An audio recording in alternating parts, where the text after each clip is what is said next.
from the beginning. Suppose a particle is moving in a circular path. Any particle executing SHM, we can say when it is performing to and fro motion. To and fro motion means a motion like this, like this. If the motion of the particle is repeated, then such kind of motions are known as oscillation. And there are few conditions for any type of oscillation is said to be simple harmonic motion. All the oscillation cannot be said simple harmonic motion. Some of the oscillations will be taken as, will be considered as simple harmonic motion. So, in case of simple harmonic motion, there are some characteristics. Number one, the motion of the particle must be periodic in nature. That means its time period must be constant. In that case, we can say omega equal to 2 pi by t. As t is constant, so omega will also be constant. Okay? And then displacement and acceleration are always opposite in direction. And acceleration of the particle will be always directed towards the mean position. And the last point is that acceleration and displacement are directly proportional to each other. That means if here we consider f as the acceleration, suppose we are considering f as the acceleration. So if f, or you may consider as a, suppose acceleration, a equal to acceleration. Therefore, we can write a is proportional to minus of x. X here is displacement.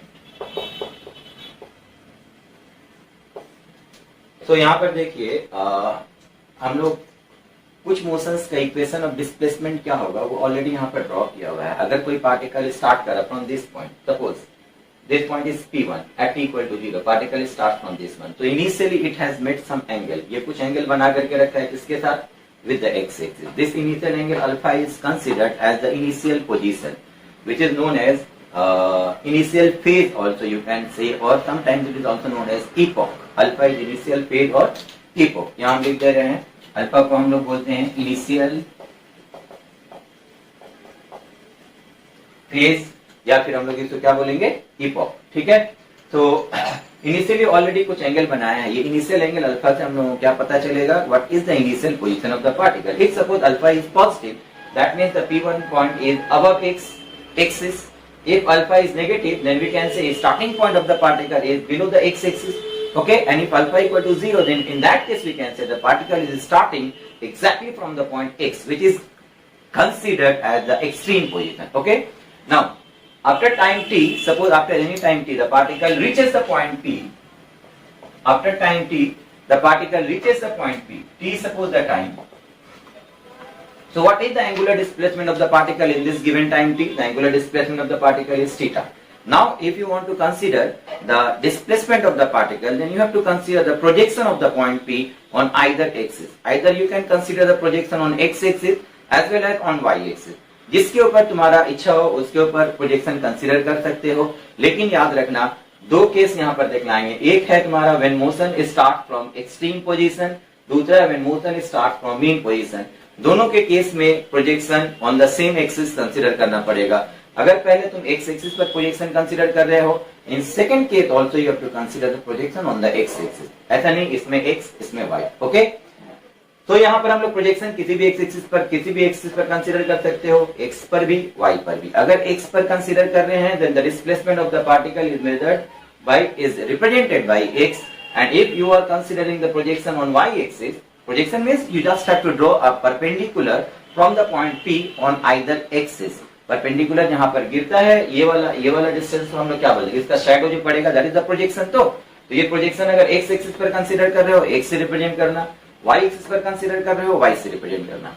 Okay, तो अगर हम लोग यहाँ पर x पर consider कर रहे हैं, we are considering in both the cases the projection on x axis. Okay, तो अगर यहाँ से ड्रॉ किए तो पॉइंट n देखो, जैसे ये पॉइंट P आस्ते आस्ते आगे बढ़ेगा, ये n प्रोजेक्शन देखो यहाँ से यहाँ आएगा फिर यहाँ जाएगा. टू एंड फ्रो मोशन हो रहा है ना. This motion will be simple harmonic motion if it obeys four characteristic. Periodic in nature, acceleration or displacement are opposite in direction, acceleration is always directed towards the mean position, and last one, the acceleration and displacement are directly proportional to each other. Okay, so consider the displacement of अच्छा एक चीज और याद रखना, displacement को हमेशा हम लोग whatever may be the position of the particle, either towards the right hand side or towards the left hand side of the mean position. O here is the mean position, right में हो left में हो, but the displacement is always measured from the mean position. ठीक है, तो यहां से start करके डिस्प्लेसमेंट मेजरमेंट किया हम लोग कितना x. Okay, so from this triangle PON, if you consider this is base, this one is hypotenuse, so base by hypotenuse equal to cos, so base equal to हो जाएगा hypotenuse. OP means equal to OX, and OX here is known as amplitude. Maximum displacement of the particle is called amplitude. A suppose amplitude. Okay, so we have got the equation as x equal to a cos omega t plus alpha. This is the equation of displacement of the particle executing SHM when the particle starts moving from the extreme position. Now comes to this point. When the particle is started from the mean position. Mean position means it may start exactly from the point y. If you draw a normal from the point y on the x-axis, it will be exactly at the mean position. That means the motion of the particle is starting from the mean position. Now it may start slightly, इससे थोड़ा आगे या थोड़ा पीछे, दोनों हो सकता है. Suppose it depends. P1 is at equal to 0. P1 is the its initial point of starting. So if alpha is positive, इसका मतलब यहाँ से थोड़ा आगे से स्टार्ट कर रहा है, because angle is measurement in this direction. Okay, इस तरफ से मेजरमेंट किया जाता है. अगर एंगल इधर जाएंगे हम लोग तो माइनस कंसीडर करेंगे. यहाँ से स्टार्ट कर रहा है तो माइनस अल्फा होगा, यहाँ से स्टार्ट कर रहा है प्लस अल्फा होगा. If alpha is taken as 0 degree, in that case we can say the particle is starting exactly from the mean position. Okay, so after time t, suppose the particle reaches here, so displacement of the particle is theta. After the time t time के बाद displacement हो रहा है theta. So now again draw the projection. Projection कहाँ draw करना हम लोगों को? x axis पर. पहले हम बोल दिए हैं प्रोजेक्शन दोनों में सेम एक्सिस पर कंसीडर करना पड़ेगा. Here also we have drawn a projection on x axis. Suppose this is the foot of perpendicular. So the displacement of the particle is again measured from the mean position. Mean position the displacement right में हो left में हो, इन जहां पर भी रहेगा, but the displacement हमेशा हम लोग कहां से मेजरमेंट करेंगे? From the mean position. Okay, so this is suppose x. ये टोटल एंगल अगर थीटा प्लस अल्फा होगा, this angle is also theta plus alpha. With respect to this angle, ON is the perpendicular and OP is the hypotenuse. So here we can write ON by OP equal to perpendicular by hypotenuse sin omega t plus alpha. And again OP is the amplitude. Here amplitude is denoted by capital A, x equal to A sin omega t plus alpha. So these are the two equations of motion. These are the two equations of motion. जहां से हम लोग क्या बोल सकते हैं? Displacement of the particle हम लोग मेजरमेंट करेंगे either from the extreme position और from the mean position. If nothing is given regarding the initial phase in the equation, in that case we have to consider the initial phase of the particle as 0. Okay, if nothing is given, alpha equal to 0 ले लेना, उस वक्त ये equation हो जाएगा x equal to a cos omega t और ये equation हो जाएगा x equal to a sin omega t. Okay, mean position से स्टार्ट करेगा x equal to a sin omega t, extreme position से स्टार्ट करेगा x equal to a cos omega t. Now इसके ऊपर बेस करके देखो, दो डिस्प्लेसमेंट हो गया, वेलोसिटी और एक्सेलरेशन का इक्वेशन बना देते हैं और उसके बाद हम तुम लोगों को दिखाएंगे कि ये सब टाइप का numericals based on displacement, acceleration and velocity, how we can solve the problem within a very short interval of time, बहुत कम समय में. बिकॉज एग्जाम में तुम लोगों को एक क्वेश्चन सॉल्व करने के लिए 1 ही मिनट दिया रहेगा, उस 1 मिनट के अंदर हम लोग क्वेश्चन को कैसे सॉल्व करेंगे ये सीखेंगे हम लोग. ठीक है, तो इक्वेशन ऑफ वेलोसिटी क्या होगा? देखो,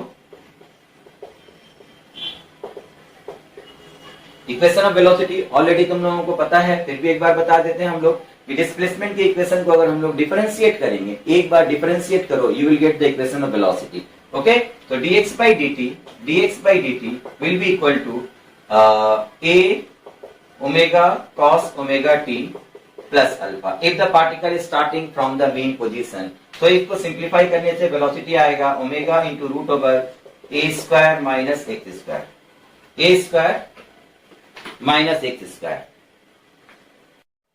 तो students, velocity of the particle हम लोग क्या बोल रहे थे? v equal to omega into root under a square minus x square. x is the displacement and a is the amplitude. ठीक है, यहाँ पर प्लस और माइनस साइन आता है. प्लस साइन माइनस साइन किसके लिए आएगा? For representing the direction of the particle, because the particle executing SHM can move towards right hand side along positive X axis as well as from right to left, that is negative x axis. That's why the velocity of the particle may be positive or negative both. But if you are considering the magnitude of the velocity of particle executing SHM, then the formula will be simply V equal to omega into a square minus x square. अब यहां से सिर्फ दो condition तुम लोग जान करके रखो, मैक्सिमम a ओमेगा कहां पर, mean position, why? Because x के साथ वेलोसिटी इनवर्सली वेरी कर रहा है. When x is maximum, the velocity of the particle will be minimum. और जब x minimum होगा, velocity of the particle will be maximum. So when x is minimum, which is the minimum value? What is the minimum value of x? 0 at the mean position. So at the mean position, the velocity of the particle executing SHM will be maximum. And when x becomes maximum, the velocity becomes minimum, which is equal to v mean equal to 0. When x is maximum, which is equal to a, that is at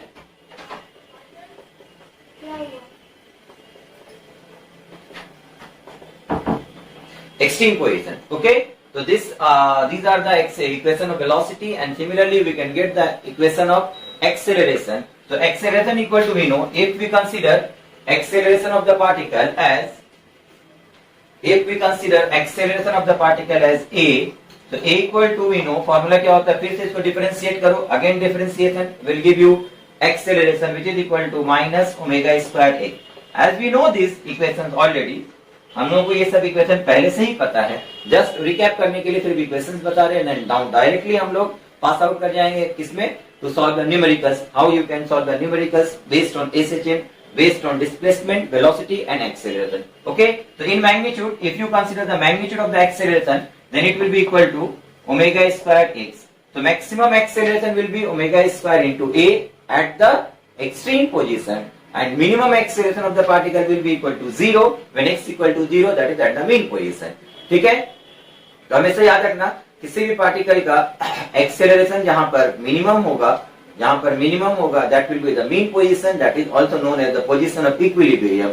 So ये concept भी हम लोग बहुत जगह use करेंगे. Acceleration minimum होने का मतलब क्या हुआ, 0 होने का मतलब क्या हुआ, f is 0, f is minimum. Okay, तो कोई भी पार्टिकल का अगर force acting on the particle हम लोग कैलकुलेट करेंगे जहां f इक्वल टू 0 हो जाता है, तो वो उसका पोजीशन ऑफ इक्विलिब्रियम होता है. ये हम लोग पूरे आइसोलेटेड सिस्टम के लिए बाद में हम लोग इसको सीखेंगे. अब देखो यहां से, अब यहां पर से हम लोग आते हैं. तो स्टूडेंट्स, हम लोग एक डिस्प्लेसमेंट और टाइम का एक टेबल बनाते हैं, उस टेबल को हम लोग लर्न करते हैं. लर्न मीन्स बताते बताते तुम लोगों को खुद ब खुद लर्न हो जाएगा. उसके ऊपर बेस करके फिर हम लोग देखना बहुत सारे न्यूमेरिकल्स आएगा, उसको हम लोग डायरेक्टली कैसे सॉल्व कर सकते हैं. तो टेबल क्या है देखो,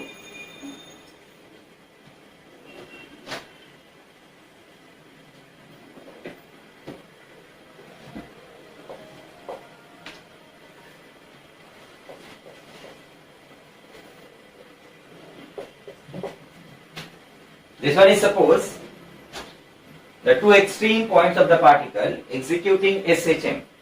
Two extreme points of the particle executing SHM we have considered as x and x dash. O is the mean position. So if we are considering capital T as the time period, capital T as the time period of oscillation, तो फिर यहां से तुम लोग देखो कि capital T time में अगर एक ऑसिलेशन कंप्लीट करता है, यहां से फिर वापस यहां आएगा, तो यहां से यहां आने में जो टाइम लगेगा that is t/2, half of oscillation. तो यहां से फिर यहां आएगा, this is called 1/4 of the oscillation. 1/4 of oscillation के लिए टाइम कितना लगना चाहिए, t/4. ठीक है, अच्छा समटाइम्स ये भी आ सकता है 1/8 ऑफ ऑसिलेशन. 1/4 ऑफ ऑसिलेशन का मतलब क्या हुआ, यहां से यहां जाएगा या फिर यहां से यहां आएगा. This is the 1/4 of oscillation. Okay, अगर बोलेगा 1/8 ऑफ ऑसिलेशन का मतलब क्या हुआ, 1/4 का हाफ करो 1/8 होगा. 1/8 मींस व्हाट, इन दोनों के एकदम बीच में रहेगा यहां पर. ठीक है, exactly at the mid point. This point is suppose x equal to a/2, isn't it? a is the amplitude. Okay, तो x equal to a/2 point पर जब आ जाएगा, ये यहां से यहां या फिर यहां से यहां, this is called 1/8 of the total oscillation. 1/8 of the total oscillation. Okay, अब देखो यहां पर इन टर्म्स ऑफ टी हम एक टेबल बना रहे हैं. x इक्वल टू a/2, दोनों का पॉइंट का मिड पॉइंट, ये पॉइंट में x इक्वल टू कितना होगा बताओ, this is x equal to 0, this is x equal to a/2. यहां एक पॉइंट लो, x इक्वल टू √3a/2 और यहाँ एक पॉइंट लेते हैं हम लोग x = a। Okay, so these are different points. अब हम लोग देखो यहां से यहां जाने में जो टाइम इंटरवल है in terms of time period, that is equal to capital T/4 second. Okay, now we are dividing this capital T/4 second into 3 equal intervals. 3 equal intervals, तो 3 इक्वल इंटरवल्स में एक एक इंटरवल का time कितना हो जाएगा? T/12 को 3 भाग में डिवाइड करो, 3 हिस्सा में डिवाइड करेंगे तो कितना होगा? T/12 T/12 T/12। ठीक है, तो हम लोग बोलेंगे यहां से यहां तक, दिस पॉइंट तक सपोज P एंड Q, तो O से P पॉइंट पर आने में टाइम कितना लगा? T/12। P से Q पॉइंट पर आने में टाइम कितना लगा? T/12। एंड Q से X पॉइंट पर जाने में टाइम कितना लगा? T/12। ये हम लोगों को याद रखना है। अगर हम लोग T/4 सेकेंड को 3 इक्वल इंटरवल ऑफ टाइम में डिवाइड करेंगे तो एक एक इंटरवल ऑफ टाइम में पार्टिकल कहां से कहां चला जाएगा, ये हम लोग कैलकुलेट कर सकते हैं। We can also prove this if the particle is starting from the point O, exactly from the point O, then the equation of displacement, if the displacement is considered along x-axis, is given by x equal to, देखो हम यहां दिखला दे रहे तुम लोगों को, x equal to a sin omega t, यही होता है। ठीक है, अगर हम लोगों को बोला x equal to O point से x equal to a/2 point पर जाने में कितना टाइम लग रहा है, टाइम कैलकुलेट करो इन terms of capital T, so we can use this equation as the particle is starting from the mean position। तो हियर यहां से यहां जाने का मतलब x का वैल्यू डिस्प्लेसमेंट कितना होगा, पुट करो a/2 equal to a sin omega t, a cancel out, 1/2 equal to कितना? sin 30 degree, which is equal to pi/6, and this one is sin omega t, omega means 2pi/t into small t, sin remove करो, pi/6 equal to 2pi/t into small t, pi cancel out हुआ, small t का value capital T/12 second. ठीक है, आया, समझ में आया? तो x इक्वल टू 0 पॉइंट से x equal to a/2 point पर जाने के लिए टाइम कितना लगेगा? That time will be equal to capital T/12 second. Okay, similarly we can also prove that the time taken by the particle to move from x equal to a/2 to x equal to √3a/2, again it will be T/12, and then x equal to √3a/2 to x equal to a, again it is T/12। तो हम लोग T/4 को 3 equal parts में divide कर रहे हैं। ये time और डिस्प्लेसमेंट का एक टेबल ड्रॉ किए हैं, इस टेबल को लर्न करेंगे हम लोग, इससे बहुत सारा प्रॉब्लम को हम लोग with in 5 to 10 second solve कर सकते हैं। कैसे करेंगे अभी हम लोग देखेंगे। देखो, सिमिलरली अगर इस साइड में आएंगे हम लोग तो ये आएगा x इक्वल टू -a/2, ये पॉइंट हो गया x equal to -√3a/2, and this point is x equal to -a। Here also the time taken by the particle to cover each interval, each displacement, each interval displacement, this one will be same T/12, T/12 and T/12। तो यहां से यहां आने में time कितना लगा? T/12। फिर यहां से यहां आने में टाइम कितना लगा बोलो? दिस वन T/12, ये भी T/12 था। अगर ये लास्ट वाला निकालेंगे, this one is also T/12। ठीक है, तो कभी भी इस तरह का क्वेश्चन दिया हुआ रहा, अगर एक पॉइंट से from one point to another point displacement हो रहा है, how long the particle will take, how long the particle will take, calculate the time, calculate the time. तो टाइम कैलकुलेट करने के लिए you just have to remember this time and displacement table. For example हम तुम लोगों से पूछते हैं, suppose how much time the particle will take to move from O to a/2, from the mean position to a/2, O से a/2 जाने में time कितना लगेगा? Then our answer is T/12। And again the time taken by the particle to move from a/2 to a, from this point x equal to a/2 to x equal to a, then directly we can say the time will be equal to T/12 plus T/12। तीन भाग में भाग किया हुआ है, अगर ये लगेगा T/12 तो यहां से यहां जाने में कितना लगेगा? T/12 plus T/12 which is equal to T/6। Okay, तो what is the ratio? Sometimes question देगा what is the ratio of the time taken by the particle to move from O to a/2 and again from a/2 to a। तो ये time interval हो गया T/12, यहां से यहां जाने में टाइम इंटरवल कितना हो जाएगा? T/6। रेशियो के लिए डिवाइड कर दो, you will get the answer. अगर तुमसे पूछा what is the ratio of the time taken by the particle to move from the point O to √3a/2 and again √3a/2 to x equal to a, so the time interval will be T/12 plus T/12 which is equal to T/6, and then ये interval के लिए कितना होगा? T/12 divide कर दो। Suppose तुमको दिया हुआ है calculate time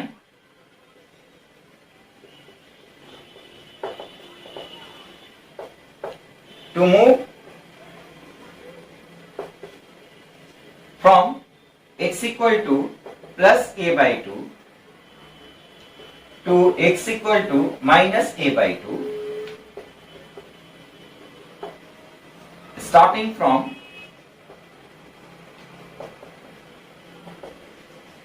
mean position such that the direction of motion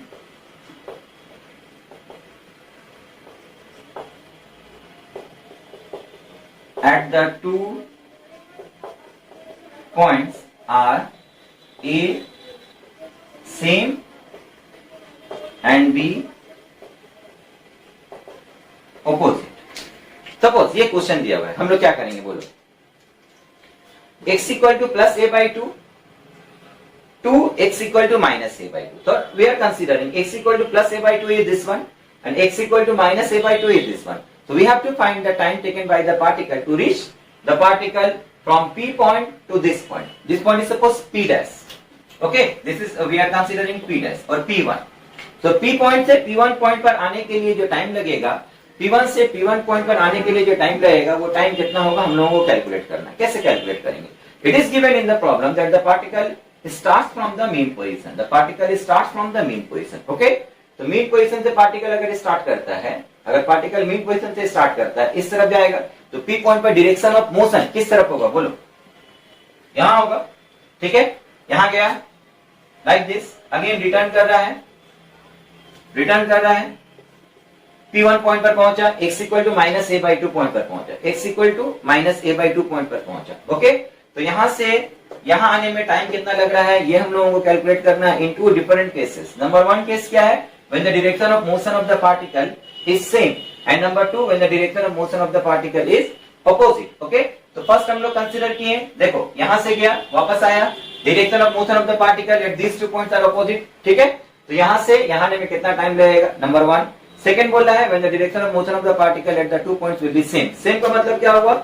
यहां आएगा, फिर वापस घूमेगा, फिर यहां आएगा. अब देखो जब वापस यहां पर पहुंच रहा है तो दोनों का डायरेक्शन ऑफ मोशन क्या हो गया? सेम हो गया ना, डायरेक्शन ऑफ मोशन सेम हो गया है. समझ में आया? ठीक है. सो स्टूडेंट देखो पहला हम लोगों को क्या बोला है, x equal to a by two से x equal to minus a by two point पर आने के लिए टाइम कितना लगेगा? Such the direction of motion of the two point are same. Same का मतलब क्या हुआ? देखो स्टार्टिंग फ्रॉम मीन पोजीशन इस तरफ जा रहा था, फिर यहां से घूम करके जब यहां पर आएगा ये, लेकिन इस पॉइंट से यहां पर आने के लिए डायरेक्शन ऑफ मोशन देखो अपोजिट है. ठीक है, और जब वापस घूम करके यहां पर आएगा तो डायरेक्शन ऑफ मोशन क्या हो जाएगा? सेम हो जाएगा. तो फिर बताओ फर्स्ट केस में यहां से यहां आने में such that the direction of motion will be same, time कितना लगेगा? कैलकुलेट करो. यहां से यहां 1 2 3 4 5 6 7 8 9 10 इंटरवल कितना होगा सिर्फ कैलकुलेट कर लो, you will get the answer. Each interval is of time t by 12. Okay, तो आंसर विल बी, देखो यहां से यहां 1 इंटरवल 2 इंटरवल, अगेन यहां रिटर्न करो 3 4 5 6 7 8 9 and 10. So total time taken by the particle will be equal to 10 times of t by 12. 10 times of t by 12. Isn't it clear? समझ में आया?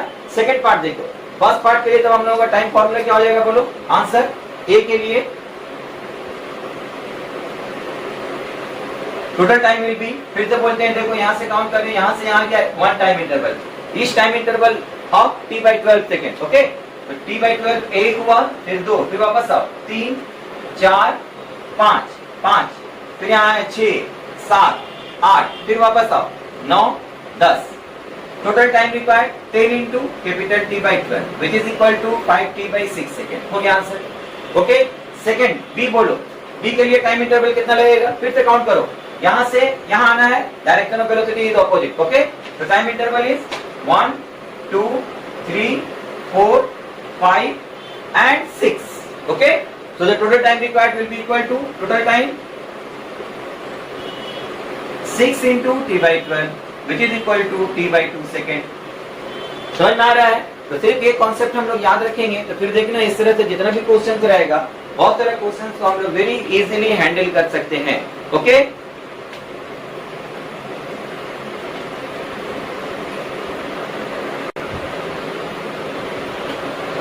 अब एक और टाइम इंटरवल देखो, उसी के साथ साथ इसको भी याद रखेंगे हम लोग। This is O x and से दिस इज x नॉट।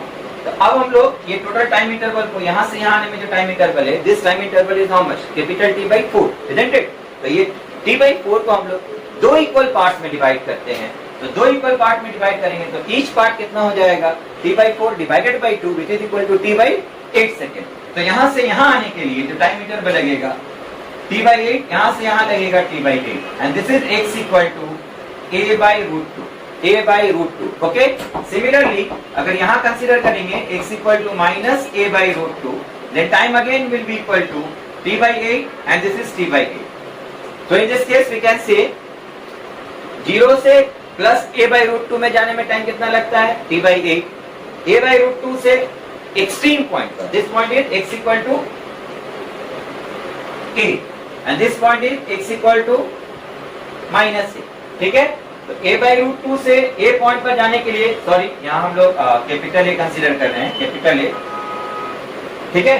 तो A/√2 से x equal to A point पर जाने में टाइम इंटरवल T/8, 0 से A/√2 में जाने के लिए टाइम इंटरवल T/8, 0 से माइनस A/√2 में T/8, माइनस A/√2 से A पॉइंट पर आने के लिए अगेन T/8, ओके। तो ये सब पॉइंट पर हम लोग वेलोसिटी भी कैलकुलेट कर सकते हैं, एक्सेलरेशन भी कैलकुलेट कर सकते हैं, काइनेटिक एनर्जी भी कैलकुलेट कर सकते हैं, पोटेंशियल एनर्जी भी कैलकुलेट कर सकते हैं, each and everything when either time is given और x इज गिवन, ओके। तो यहां से देखो, अगर बोलेगा what is the velocity of the particle at this point, तो velocity equal to we know omega into root under x² minus a² minus x²। तो x का सिंपल वैल्यू यहां पर पुट कर दो, ठीक है। अगर टाइम बोल दिया रहेगा, एक टाइम दिया हुआ रहेगा, उसके रिस्पेक्ट से यहाँ से वेलोसिटी निकालना है, यहाँ पर का वेलोसिटी निकालना है, यहाँ का वेलोसिटी निकालना है, यहाँ का वेलोसिटी मैक्सिमम होता है, यहाँ का वेलोसिटी कितना होगा, जो यहाँ का होगा। सिमिलरली इस पॉइंट का वेलोसिटी कितना होगा, जो इस पॉइंट का होगा। ये सब कुछ हम लोग कैलकुलेट कर सकते हैं, ठीक है। अब देखो इसके ऊपर बेस करके और कुछ क्वेश्चंस करवाते हैं तुम लोगों को, कैसे कैलकुलेट करेंगे। सपोज तुमको दिया हुआ है find time taken by particle to complete 5/8 oscillation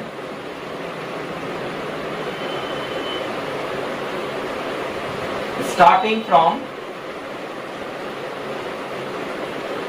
mean position। mean position से स्टार्ट करके 5/8 oscillation कंप्लीट करने में कितना टाइम लगेगा, कैसे कैलकुलेट करेंगे बोलो।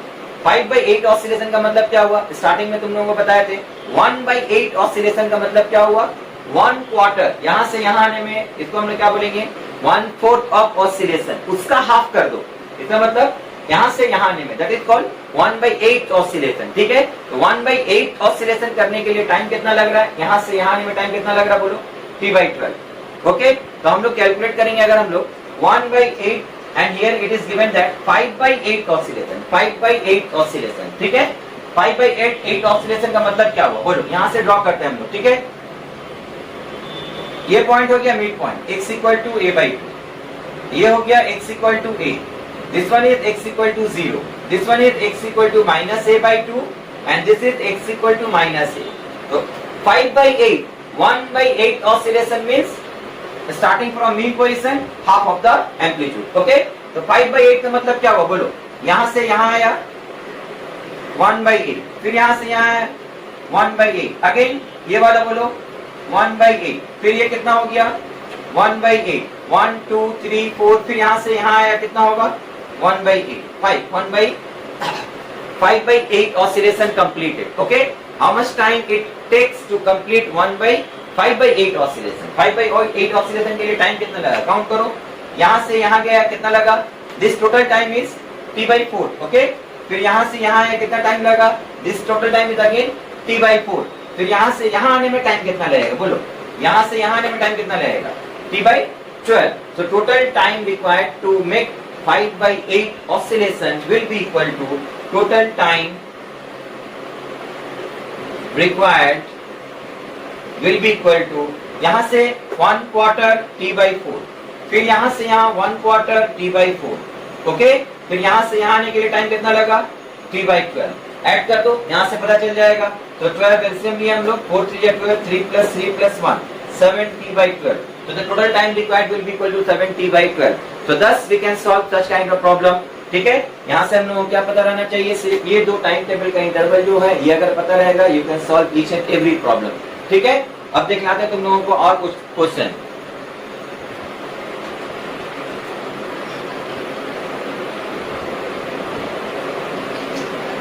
सपोज जैसे ये क्वेश्चन दिया हुआ है, देखो यहाँ से क्वेश्चन है, particle is executing simple harmonic motion of time period 4 second, then the time taken by it to move from extreme position to half the amplitude is correct. Now you can solve the problem.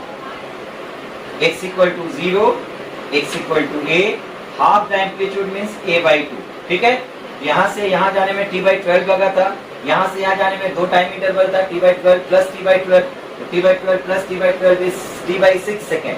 तो याद रखना, इस point से इस point पर जाने के लिए, इस पॉइंट से इस पॉइंट पर जाने के लिए जो टाइम लगता है, यहाँ से वापस रिटर्न करने के लिए भी सेम टाइम लगेगा. तो the time required will be equal to, total time will be equal to capital T/6 second. Okay, तो T here is given as 4, so it is 4/6, which is 2/3 second. 2/3 second, this is the correct answer. Okay, now यहाँ पर आओ, देखो, a particle execute simple harmonic motion with time equal to 16 second. At time t equal to 2 second, the particle crosses the mean position. 2 second के बाद particle mean position से cross कर रहा है. कहां से स्टार्ट कर रहा है, not given. While at t equal to 4 second, its velocity is 4 meter per second. So find the amplitude of motion in meter. Amplitude of motion in meter कैसे निकालेंगे, देखो, this is x o x dash. ठीक है, t equal to 2 second में particle mean position को cross किया. t equal to 2 second में particle mean position को क्रॉस किया. सपोज इस तरफ जा रहा है, particle is moving in this direction. इसका मतलब पार्टिकल स्टार्ट किया होगा यहाँ से. सपोज कहां से स्टार्ट किया होगा हमको नहीं पता, ये t इक्वल टू 0 मान लिया हमने. तो यहाँ से यहाँ जाने में टाइम कितना लगा, this time is 2 second. Okay, अब देखो ये 2 सेकेंड को हम लोग in terms of capital T कैसे चेंज करें, in terms of capital T कैसे चेंज करें. 2 second equal to 2, time period कितना दिया हुआ है, 16. In terms of capital T change करना हो तो ऊपर हमेशा 16 लाओगे, जो टाइम पीरियड रहेगा वो लाना है. ठीक है, तो इसको 2 16 करने के लिए क्या करेंगे हम लोग, ऊपर नीचे 8 से मल्टीप्लाई करेंगे. तो it become 16/2 second, that is equal to capital 16/8 second. तो it becomes capital T/8 second. तो स्टार्टिंग पॉइंट जो था, यहाँ से यहाँ आने में अगर 2 सेकेंड लग रहा है, टाइम पीरियड 16 सेकेंड दिया हुआ है, तो the starting point will be equal to, यहाँ से यहाँ आने में कितना टाइम लगेगा, T/8. So this point is a/√2, x equal to minus a/√2. समझ में आया. तो अब बताओ t equal to 4 सेकेंड में कहाँ जाएगा, ये टाइम आया t equal to 4 second. t equal to 4 second अगर हम लोग कंसीडर करेंगे तो ये 2 सेकेंड, यहाँ 4 सेकेंड, तो यहाँ से यहाँ आने में कितना टाइम लगेगा, ओनली 2 सेकेंड. वो 2 सेकेंड में हम लोग कहाँ जाएंगे, capital T/8, that is equal to again x equal to a/√2. So at this point the velocity of the particle will be equal to, velocity का फॉर्मूला लिखो, v equal to यहाँ पर क्या आते हैं तुम लोगों को, देखो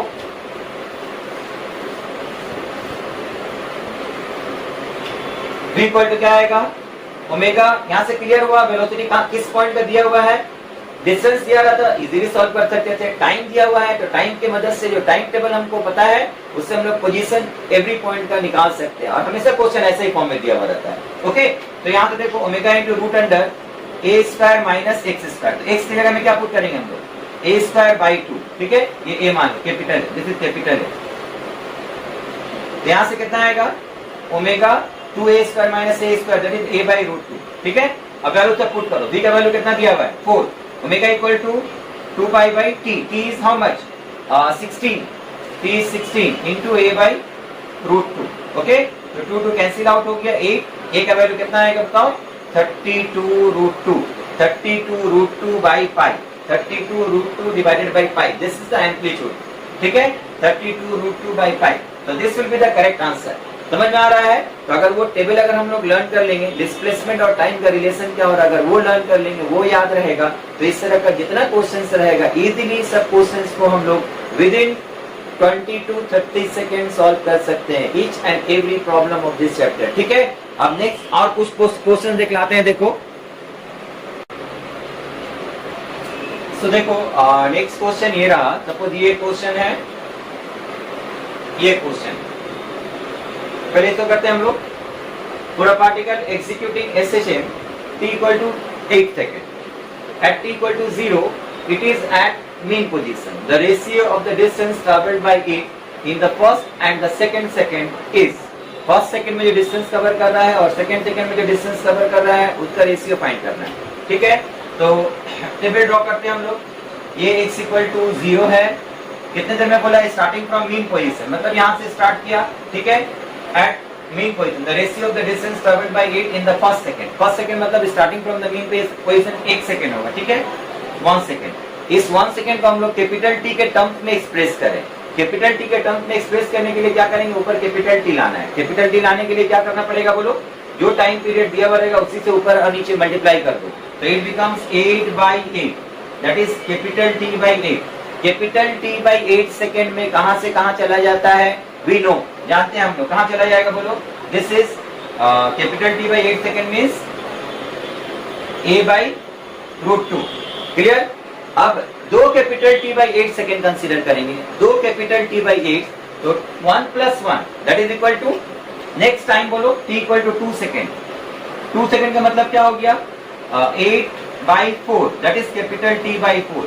कैपिटल टी बाई 4 में कहां चला जाएगा, x इक्वल टू 8। ओके, तो अब बताओ फर्स्ट सेकेंड में जो डिस्टेंस कवर किया और सेकेंड सेकेंड में जो डिस्टेंस कवर किया उसका रेशियो क्या होगा। In one line we can solve, this is suppose first second and this one is suppose second second, तो फर्स्ट सेकेंड में हो गया a/√2, सेकेंड सेकेंड में कितना होगा, a minus a/√2। ओके, तो we can write x1 by x2 equal to a/√2 divided by a minus a/√2 which is equal to 1/√2 minus 1। so this is the answer। ठीक है, तो correct answer will be equal to this one। तो simply you have to know the time and displacement table. वो table दो part में जो बताए हैं, एक t/12 इंटरवल का, एक t/8 इंटरवल का। अगर इसको याद रखें हम लोग, मैक्सिमम क्वेश्चन इसका देखना है उस टाइम टेबल के इंटरवल से, वेरी शॉर्ट टाइम में हम लोग सॉल्व कर सकते हैं विदाउट मेकिंग मिस्टेक। देखो यहाँ पर ये x और t एक ग्राफ दिया हुआ है, डिस्टेंस टाइम ग्राफ दिया हुआ है। In xt graph of the particle undergoing SHM is shown the acceleration of the particle at t equal to 4/3 second, at t equal to 4/3 second. तो generally हम लोग क्या करते हैं, अगर टाइम दिया हुआ रहता है, we know the equation of acceleration is a equal to minus omega square x। so you have to find the value of x and you have to get the value of omega, then only you can calculate the acceleration of the particle। तो x निकालने के लिए हम लोग क्या करना पड़ता है, if time will be given, तो हम लोग क्या करते हैं बोलो, we have to first consider the equation of displacement as the particle start। Graph देख के हम लोग समझेंगे पार्टिकल कहां से स्टार्ट कर रहा है। इस तरह का ग्राफ का मतलब क्या हो गया, पार्टिकल मीन पोजीशन से स्टार्ट करेगा। ग्राफ अगर यहाँ से स्टार्ट होता है लाइक दिस, तो इसका मतलब पार्टिकल एक्सट्रीम पोजीशन से स्टार्ट कर रहा है। एक्सट्रीम पोजीशन से अगर पार्टिकल का मोशन स्टार्ट होगा, we have to consider equation of cos. Mean position से स्टार्ट होगा, we have to consider equation of sine. Okay, तो यहाँ एग्जैक्टली एक्सट्रीम मीन पोजीशन से स्टार्ट हो रहा है, that means we have to consider the equation of displacement as x equal to a sin omega t। Okay, अब x equal to a sin omega t में हम लोग ये t का वैल्यू पुट करेंगे, पुट करके निकालेंगे x का क्या वैल्यू आता है, उसके बाद यहाँ पर पुट करो, then you will get the acceleration. Time consuming होगा, नहीं होगा, नहीं टाइम कंज्यूमिंग होगा। हम लोग डायरेक्ट कैसे सॉल्व करेंगे, देखो ग्राफ देखें हम लोग, एम्पलीट्यूड कितना है, सेंटीमीटर में दिया हुआ है, यहाँ से यहाँ तक कितना, 1 सेंटीमीटर पता चल गया। टाइम पीरियड कितना है, एक ऑसिलेशन कंप्लीट में जो टाइम का लगता है, यहाँ से यहाँ आने में कितना टाइम लगा, 8 second. We have got the value of capital T, capital T का वैल्यू कितना आया, 8 सेकेंड। अब जो टाइम दिया हुआ हम लोगों को, जो टाइम हम लोगों को दिया हुआ है, उस टाइम को कैपिटल टी के टर्म्स में चेंज करो। स्मॉल टी इक्वल टू 8 लाना है, यहाँ पर 8 लाना है, क्या करेंगे हम लोग, ऊपर के 2 से मल्टीप्लाई करो, 8/6 which is equal to capital T by 6 second. अब बताओ कैपिटल टी बाई 6 सेकेंड में starting from the mean position particle कहां से कहां चला जाता है, x equal to √3a/2, t/12 plus t/12 √3a/2। तो डायरेक्ट हम यहाँ पर पुट कर दो, minus omega means 2π/t whole square and this is √3a/2। ठीक है, अब वैल्यू पुट करो, ठीक है, वैल्यू कितना दिया हुआ है, 8, तो it becomes minus 4π²/8² 64 and this one is √3, a का वैल्यू कितना 1/2। सॉल्व करो, दिस इज कैंसिल आउट 16 तो it becomes minus root 3 pi square by 32। Option यही दिया हुआ है, minus root 3 pi square by 32। तो correct answer will be minus root 3 pi square by 32। समझ में आ रहा है कितना टाइम लग रहा है? तो अगर एक टेबल अगर हम लोगों को सही से पता रहेगा, उसके ऊपर बेस करके बहुत सारा क्वेश्चंस है जो हम लोग वेरी इजीली कर सकते हैं। एनर्जी का भी क्वेश्चन को हम लोग वेरी इजीली कर सकते हैं। हम लोग एनर्जी का भी अगर इक्वेशन दिया हुआ रहा तो उसका भी बहुत सारा प्रॉब्लम को हम लोग ये शॉर्टकट मेथड से, ट्रिक से हम लोग बना सकते हैं। Consider the equation of energy as T equal to half m v square, v equal to omega root over a square minus x square put करेंगे। This is the equation of kinetic energy. We all know potential energy half m omega square x square and total energy is the sum of kinetic and potential energy which is constant. This is the constant. So we can say a particle executing simple harmonic motion always obeys the principle of conservation of mechanical energy. So the sum of kinetic and potential energy will be always constant. जैसे kinetic कमेगा potential में बदल जाएगा, potential कमेगा kinetic में बदल जाएगा। Okay, तो इस तरह का क्वेश्चन देखो हम लोग कैसे करेंगे। यहाँ से एक क्वेश्चन देता है, अगर हम लोग डिस्प्लेसमेंट का frequency, let equation of displacement at x equal to a sin omega t, अगर हम लोग ये कंसीडर करते हैं तो equation of displacement x equal to a sin omega t, तो frequency of displacement is how much? Frequency of displacement is omega. So what will be the frequency of velocity, frequency of acceleration, frequency of kinetic energy, frequency of potential energy, frequency of total energy, anything you may be asked. तो यहाँ से हम लोग direct velocity बना लेते हैं। dx by dt क्या होगा बोलो? Velocity which is equal to a omega cos omega t. Again इसको डिफरेंशिएट करो, dv by dt, you will get acceleration that will be equal to minus a omega square sin omega t. तो frequency calculate करने के लिए हमेशा याद रखना t का जो कोएफिशिएंट है वो कैलकुलेट किया जाता है। t का कोएफिशिएंट यहाँ पर कितना है? Omega omega omega. ठीक है, तो एंगुलर फ्रीक्वेंसी डिस्प्लेसमेंट का, वेलोसिटी का, एक्सेलरेशन का, तीनों का सेम होगा। लेकिन अगर एनर्जी का फाइंड करने के लिए बोलेगा तो एनर्जी में यहाँ पर x का वैल्यू पुट करो। x इक्वल टू क्या होता है? a sin square omega t। तो a स्क्वायर हम लोग कॉमन ले लेंगे, तो ये हो जाएगा कितना? Half m omega square a square, यहाँ रहेगा क्या बोलो? 1 minus sine square omega t which is equal to cos square omega t, which is equal to cos square omega t। तो यहाँ से अगर हम लोगों को बोलेगा एंगुलर फ्रीक्वेंसी निकालने के लिए, तो हमेशा याद रखना एंगुलर फ्रीक्वेंसी कैलकुलेट करने के लिए साइन या कॉस के ऊपर पावर नहीं होना चाहिए, पावर को एलिमिनेट करना पड़ेगा। एलिमिनेट करने के लिए यहाँ पर 1 लाने के लिए सब मल्टीपल एंगल का फॉर्मूला यूज करो, हाफ इंटू 2 मल्टीप्लाई करो, हाफ इंटू 2 मल्टीप्लाई करेंगे तो it becomes 1/4 m omega square a square and this is 2 cos square theta is 1 plus cos 2 omega t. Okay, now its angular frequency becomes 2 omega. Now its angular frequency means t का coefficient जो frequency है that is angular frequency. तो अगर displacement का frequency angular frequency omega होगा, velocity का भी omega होगा, एक्सेलरेशन का भी ओमेगा होगा, but what about the potential and kinetic energy? It's angular frequency becomes 2 omega. Okay, what about for this one? Half m omega square a square sin square omega t।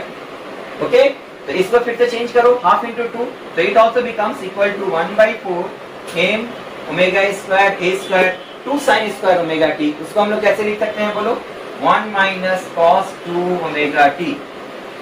समझ में आया? तो what is the angular frequency of potential energy? That is also 2 omega. तो if the angular frequency of displacement is taken as omega, the angular frequency of the velocity of the acceleration will remain same, will not be change, but in case of kinetic and potential energy the angular frequency would become twice, double. Okay, now यहाँ से what is the angular frequency of the total energy? Angular frequency of total energy will be, angular frequency of total energy will be 0, nothing, because there is no omega. ठीक है, sin omega cos omega कुछ नहीं है, ये omega नहीं consider करना, t का coefficient consider करेंगे।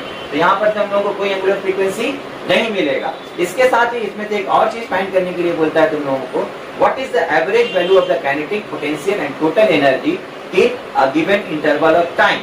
ठीक है, एक complete time, in time interval अगर हम लोग consider, if we are considering time interval, then the average kinetic energy will be, average kinetic energy कितना होगा बताओ? ये सब कांस्टेंट है, you just have to put the value of cos omega t और sin omega t, then you will get the average value of the kinetic or potential energy. Okay, now ये याद रखना हमेशा, यहाँ पर भी जरूरत पड़ेगा जब तुम लोगों को इस तरह का ऑसिलेशन का कर्व और भी एक जगह आता है अल्टरनेटिंग करंट में, वहां पर भी इक्वेशन आता है, ठीक है, वहां पर भी हम लोग एवरेज वैल्यू निकालने के लिए यूज करेंगे cos ओमेगा टी और sin ओमेगा टी, और cos थीटा और sin थीटा, उसका average value one complete period में ऑलवेज याद रखना 0 होता है। तो it's value will be 0 in one complete period. In terms of time one complete period में इसका वैल्यू 0 होगा, इसका भी वैल्यू 0 होगा। तो average value of the kinetic energy अगर ये 0 हो गया तो क्या बचा हुआ रहेगा, 1/4 m omega square a square. This is the average value of the kinetic energy in one time interval, in one complete period. Okay, so what is the average time period, average kind of potential energy in one complete period, which is again equal to 1/4 m omega square a square. Okay, so what is the average value of the total energy?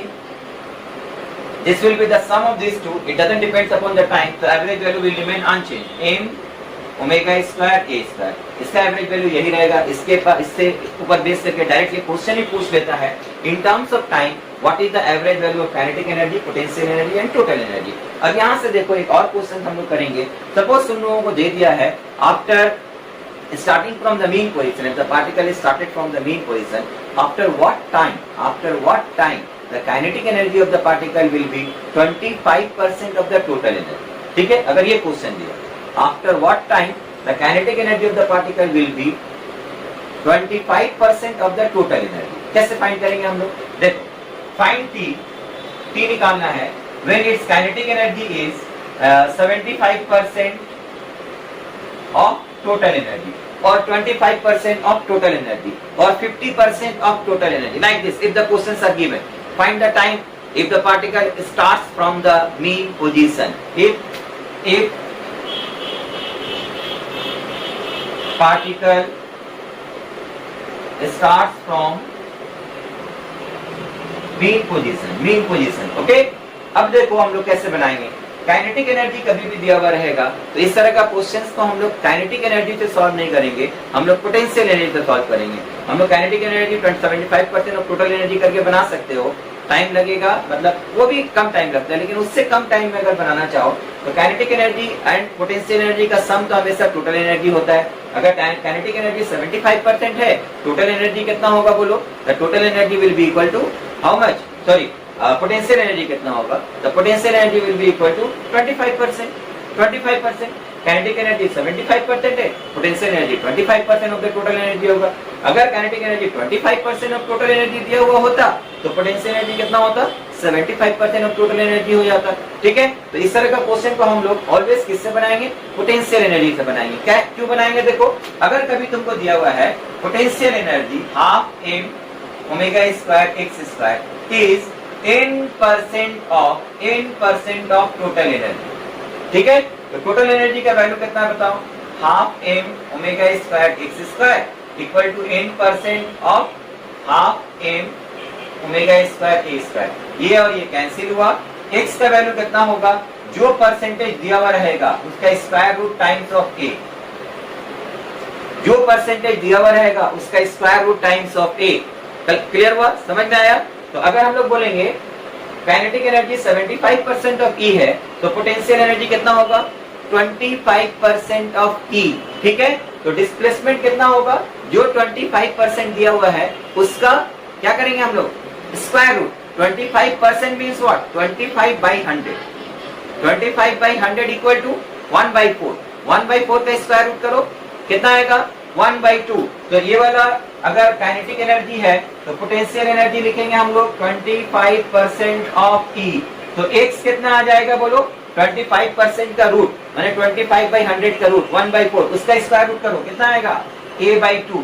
x equal to a/2 point पर जाने के लिए कितना time लगेगा, starting from the mean position the time will be equal to t will be equal to capital T/6 second, capital T/6 second. समझ में आया। इस तरह का क्वेश्चन जितना रहेगा सिर्फ तुम लोग क्वेश्चन पढ़ते साथ साथ कैलकुलेशन करते करते आंसर दे सकते हो। तुम लोगों को कोई भी इक्वेशन, ये जनरली हम लोग क्या बनाते हैं, यहाँ से x निकालेंगे, x का वैल्यू यहाँ पुट करेंगे, फिर तो टाइम आएगा। There is no need to make any mathematical calculation, just remember the displacement and time table. उसको अगर याद रखोगे, maximum question based on oscillation, displacement velocity and acceleration and kinetic energy, ये सब का क्वेश्चन तो हम लोग डायरेक्ट इस तरह से सॉल्व कर सकते हैं। उसके आगे भी बहुत सारा इसका शॉर्ट ट्रिक्स है जिसको हम तुम लोगों को बताएंगे।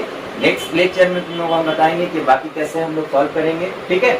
बहुत सारा question, each and every question of oscillation we can solve within 30 second. How you can solve हम तुम लोगों को इसके बाद भी बताएंगे। अगर ये लेक्चर पसंद आया हो तो लाइक कर देना, अपने दोस्तों के साथ शेयर करना, सो दैट ज्यादा से ज्यादा बच्चा लोग इसको सीख पाए। उसके अलावा कमेंट्स में जरूर बताना कि कैसा लगा, और जो भी तुम लोगों का रिक्वायरमेंट है, जहाँ पर भी तुम लोगों का डाउट है, फिजिक्स में कुछ प्रॉब्लम हो, जरूर भेजना। हम कोशिश करेंगे वो सब टॉपिक के ऊपर वीडियो बना करके अपलोड करने का। Okay, thank you very much.